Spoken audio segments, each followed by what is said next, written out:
కేటీఆర్ గారు ఈరోజు ట్విట్టర్లో అలాగే ఆయన సహచరుడో అనుచరుడో మరి ఏం చెప్పాలనో ఎమ్మెల్సీ దాసో శ్రవణ్ గారు ఈ యొక్క ఆర్టికల్ని ఇది ఈరోజు ఒక పేపర్లో వాళ్ళే, ఎందుకంటే ఈరోజు ఇక్కడ ఢిల్లీలో ఏ న్యూస్ లేదు, ఇది కేవలం తెలంగాణలోనే ఉంది న్యూస్. ఎందుకంటే ఈడీ ఛార్జ్ షీట్ అనేది లాస్ట్ మంత్ ఏప్రిల్లో వేయడం జరిగింది.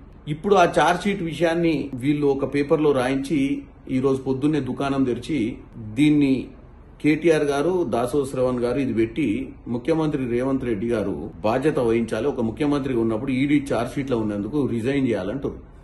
నేను ఒకటే చెప్తున్నాను, ప్రధానమంత్రి నరేంద్ర మోడీ గారు ముఖ్యమంత్రి ఉన్నప్పుడు కూడా గోద్రా ఇన్సిడెంట్ జరిగినప్పుడు అక్కడ ఛార్జ్ షీట్లలో వాళ్ళ పేర్లు అనుకూలం చేసి ఆయనను ఆ రోజు ఇలాగే ఛార్జ్ షీట్లు ఫైల్ చేయడం జరిగింది. తర్వాత కోర్టు కేసులు అవన్నీ జరిగినాయి, మీకు తెలిసిందే. ఈ రోజు ఈ కేసు గురించి కూడా నేను తెలంగాణ ప్రజలకు కొంచెం వివరించదలుచుకున్నాను. ఈడీ ఛార్జ్ షీట్ వేయడానికి కారణం ఏజేఎల్ అనే ఒక సంస్థ నెహ్రూ గారి ఆధ్వర్యంలో నేషనల్ హెరాల్డ్ అనే న్యూస్ పేపర్ ని నడపడానికి ఆ సంస్థను తీసుకొచ్చారు.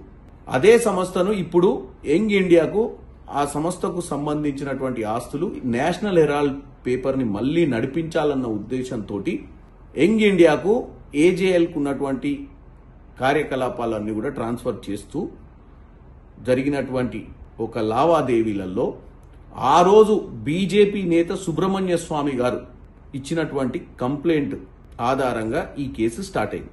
బీజేపీ 11 సంవత్సరాలు ఇప్పుడు అధికారంలో ఉంది.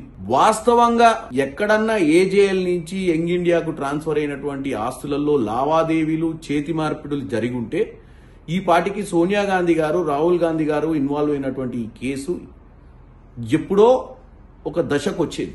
ఈడీలు ఛార్జ్ షీట్ ఫైల్ చేసినంత మాత్రాన ముఖ్యమంత్రులు రాజీనామా చెయ్యరు, ఎవరైనా ఎవరి పేరు మీదైనా అభియోగం పెట్టొచ్చు. ఈ రోజు ఈడీ అనే సంస్థ గురించి మీకు తెలియదు ఏం లేదు. ఈడీ అనే సంస్థ బీజేపీకి కార్యకర్త లెక్క వ్యవహరిస్తుంది. సో కాంగ్రెస్ పార్టీలో ఉన్నటువంటి రేవంత్ రెడ్డి గారైనా ఇంకే రాష్ట్ర నాయకులైనా ఆ రోజు కాంగ్రెస్ పార్టీ కడుతున్నటువంటి కాంగ్రెస్ పార్టీ ఆఫీస్ కోసం అని చెప్పి దేశవ్యాప్తంగా కూడా కొంత చందాలు వేసుకొని సాయం చేసే పరిస్థితి చేశారు. ఇవాళ బీఆర్ఎస్ పార్టీకి కూడా ఎలక్ట్రాల్ బాండ్స్ రూపంలో ఈ రోజు అన్ని పొలిటికల్ పార్టీల కంటే కూడా ముందస్తులో ఉంది ఏది వసూళ్లల్లా. మరి అది మర్చిపోయినట్టుండు కేటీఆర్ గారు దాసో శ్రవణ్ గారు. దీన్ని తీసుకొచ్చి ఈ రోజు పొద్దున్నే మళ్ళా దుకాణం తెరిచి మళ్ళా రేవంత్ రెడ్డి గారిపై దుష్ప్రచారం చేస్తూ తెలంగాణ ప్రజలను తప్పుదో పట్టించే ప్రయత్నం చేస్తున్నారు. ఈ కేసులలో కేవలం పొలిటికల్ వెండెట్ అంటే రాజకీయంగా దెబ్బతీయాలన్న కుట్రనే తప్ప ఈ కేసులో ఏమాత్రం కూడా వాస్తవాలు లేవు అనేది గతంలో కాంగ్రెస్ పార్టీ జయరాం రమేష్ గారు దీని మీద క్లియర్ కట్ గా చెప్పారు పోయినసారి మొన్న ఏప్రిల్. సో రోజు పొద్దున లేచిన తర్వాత ఏదో ఒక విష ప్రచారం భాగంగానే ఈ రోజు ఈ యొక్క విష ప్రచారం కూడా చేస్తుర్రని తెలంగాణ ప్రజలకు తెలియజేస్తున్నాం.